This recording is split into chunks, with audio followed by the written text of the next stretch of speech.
La mozzarella que vous achetez au supermarché n'est peut-être pas celle que vous croyez. Selon Assolat, la mozzarella est présente dans 9 foyers italiens sur 10, et elle est aujourd'hui le fromage le plus vendu en Italie. Pourtant, derrière cette image rassurante et familière, se cachent des réalités beaucoup plus inquiétantes.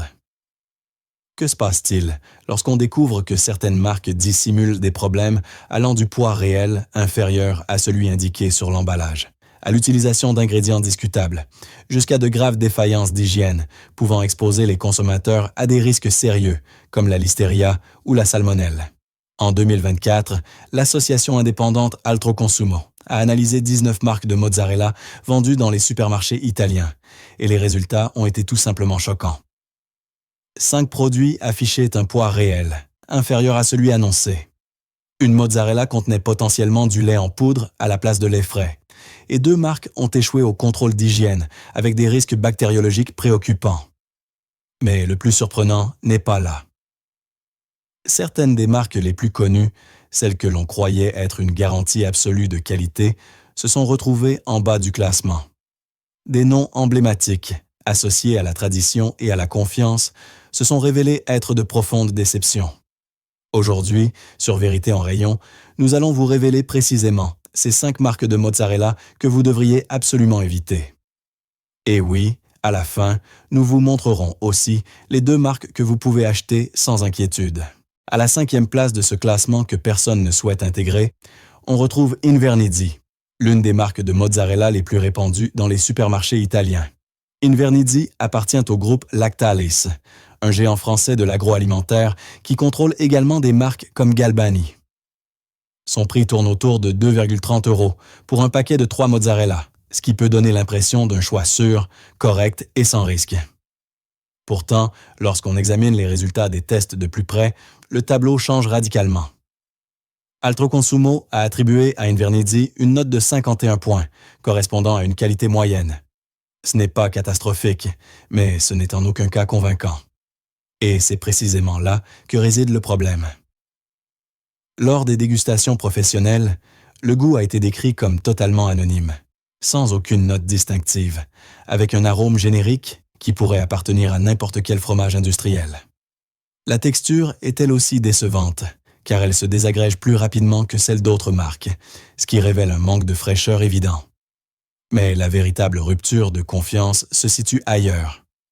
Invernizzi se présente comme une marque italienne historique, fondée en 1908, alors qu'en réalité, elle fait partie d'un immense groupe multinational.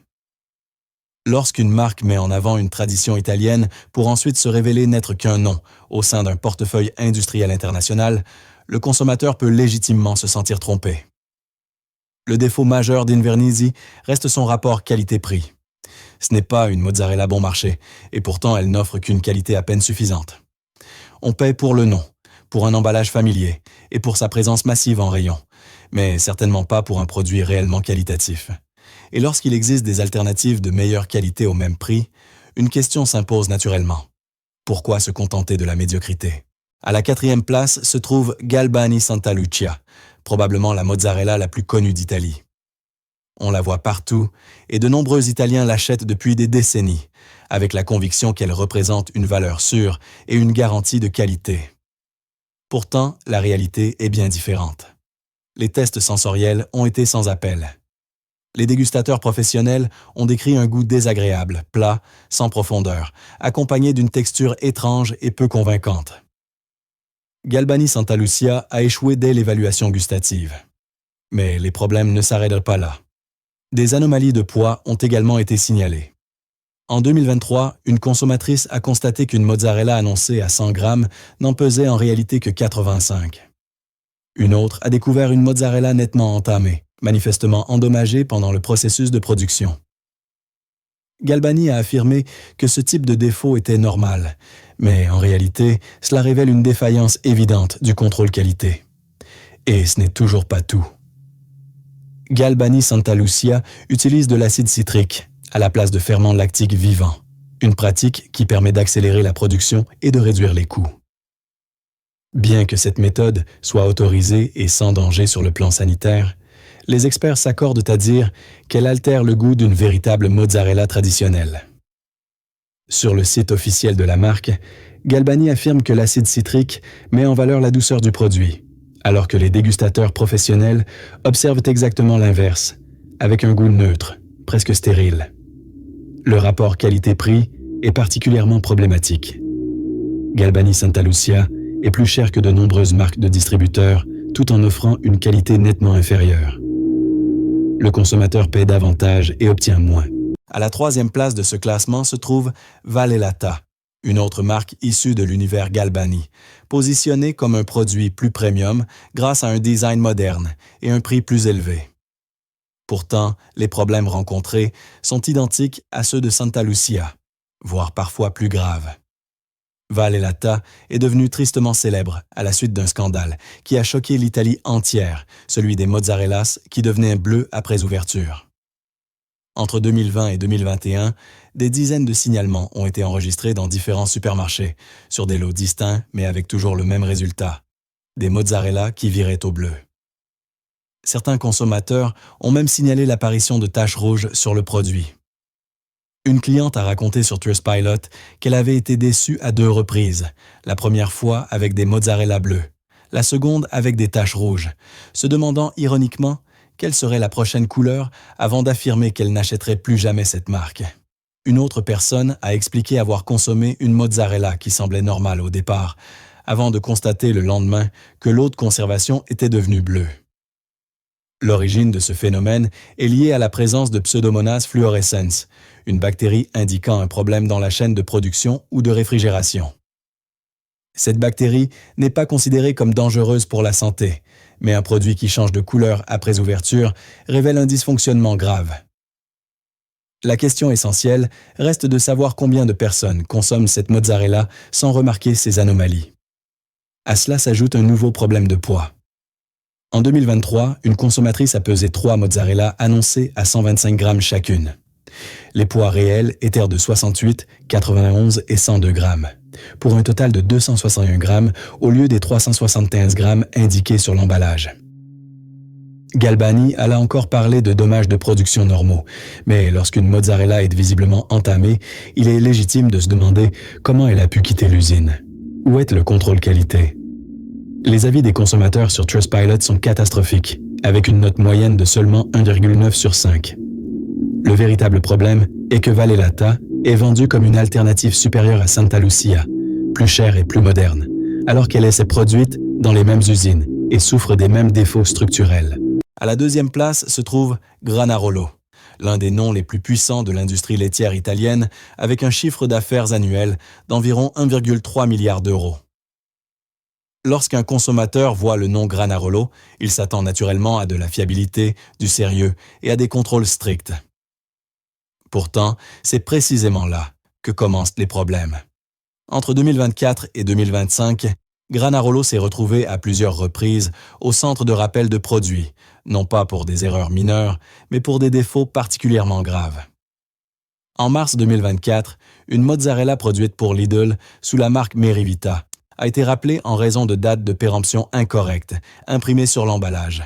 Sur un même paquet figuraient 3 dates différentes, le 15 mars 2023, le 15 mars 2025 et la date correcte, le 15 mars 2024. Une confusion totale, susceptible d'amener des consommateurs à manger des produits périmés.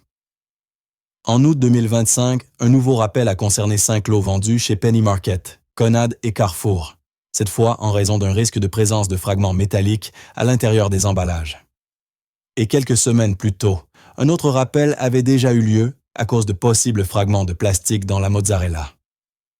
3 rappels en moins de 2 ans, pour 3 problèmes différents. Erreurs de datation, métal et plastique. Il ne s'agit plus d'un incident isolé, mais d'un schéma préoccupant. Les tests d'Altroconsumo réalisés en 2024 ont attribué à la mozzarella Granarolo seulement 46 points, l'un des pires résultats du classement. Les experts ont jugé le goût décevant, la texture insuffisante et la qualité globale largement en dessous des attentes.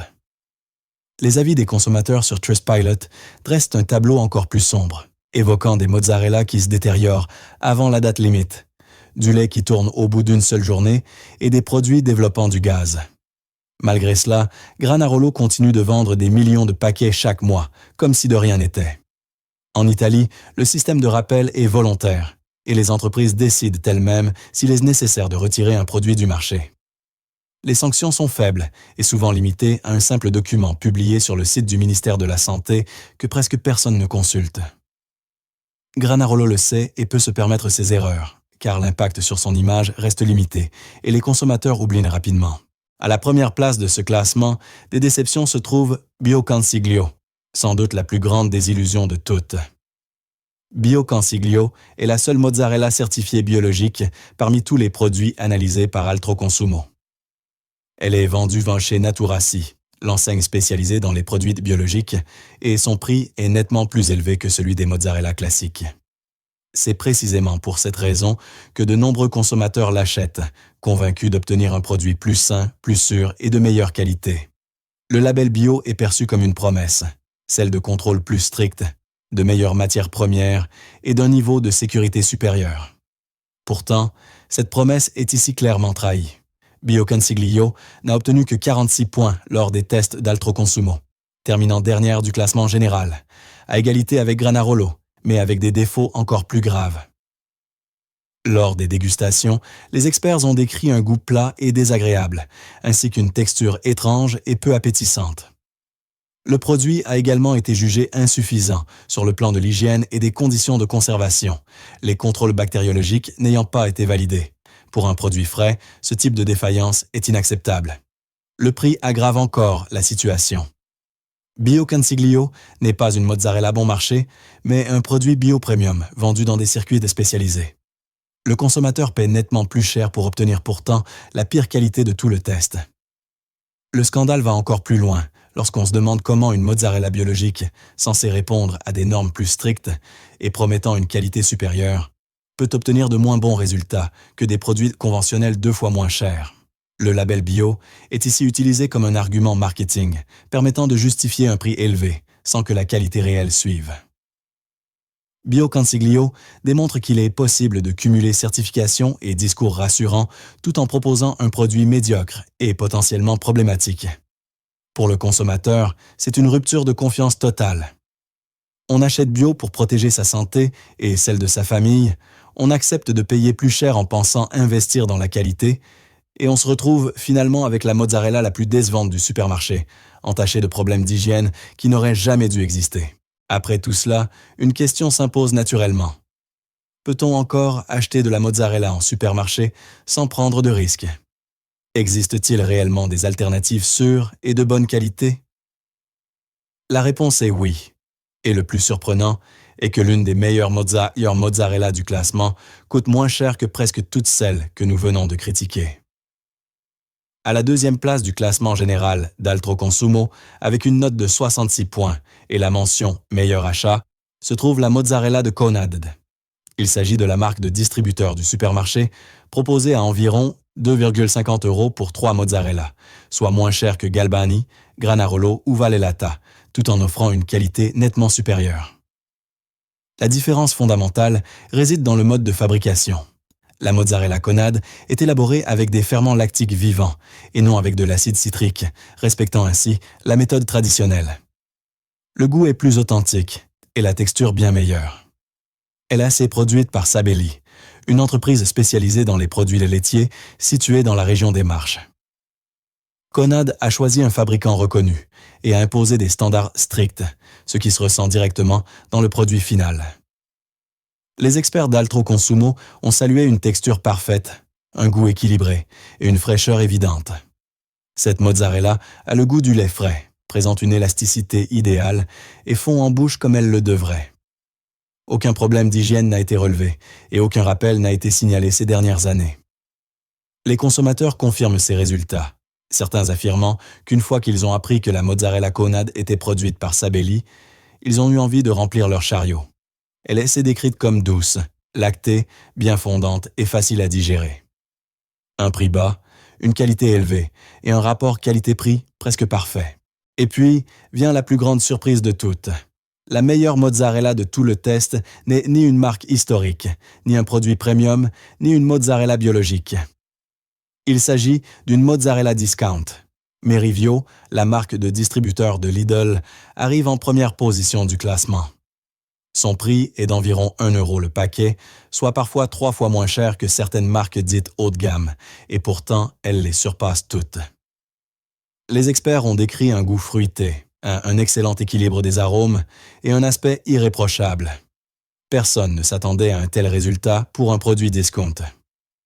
Comme pour la mozzarella conad, Merivio est fabriqué avec des ferments lactiques vivants et non avec de l'acide citrique, ce qui confirme une fois de plus que la méthode traditionnelle fait toute la différence. Cette mozzarella est produite par Granarolo pour Lidl. Oui, la même entreprise que nous avons sévèrement critiquée auparavant. Et c'est là que se révèle une vérité fondamentale. Granarolo est parfaitement capable de produire une excellente mozzarella lorsqu'elle y est contrainte. Lidl impose à ses fournisseurs des contrôles extrêmement stricts et le moindre écart peut entraîner une rupture de contrat. Sous sa propre marque, Granarolo prend des raccourcis et réduit la qualité. Pour Lidl, ce n'est pas possible. Le résultat est donc la meilleure mozzarella de supermarché au prix le plus bas. Si vous devez acheter une mozzarella aujourd'hui, c'est celle-ci qu'il faut choisir. Elle est économique, de grande qualité et surpasse, selon des tests indépendants, toutes les marques premium. Au terme de ce voyage dans l'univers de la mozzarella, une vérité s'impose, inconfortable mais essentielle. On ne peut pas faire confiance aux noms inscrits sur l'emballage. On ne peut pas faire confiance au prix. Et on ne peut même pas accorder une confiance aveugle au label bio. Ce qui compte réellement, ce sont les tests indépendants, les analyses en laboratoire et les données vérifiables. Nous avons vu que la mozzarella la plus chère pouvait être la pire, qu'un produit biologique pouvait présenter plus de problèmes d'hygiène qu'une alternative conventionnelle, et que certaines marques célèbres vivent sur leur réputation sans garantir la qualité. À l'inverse, nous avons aussi découvert que des produits très abordables peuvent être excellents lorsqu'ils sont soumis à des standards stricts et à des contrôles rigoureux. Consommer de manière consciente, c'est refuser de se laisser influencer par le marketing, la tradition ou le design de l'emballage. C'est chercher l'information, lire les étiquettes et faire des choix basés sur des faits. La prochaine fois que vous prendrez une mozzarella en rayon, ne choisissez pas celle que vous achetez par habitude, mais celle dont la qualité est prouvée. Vous savez désormais quelles marques éviter et lesquelles acheter sans crainte. Cette connaissance vous donne un véritable pouvoir en tant que consommateur. Utilisez-le. Car ce sont les consommateurs informés qui obligent les marques à s'améliorer. Et c'est exactement pour cela que Vérité en rayon existe.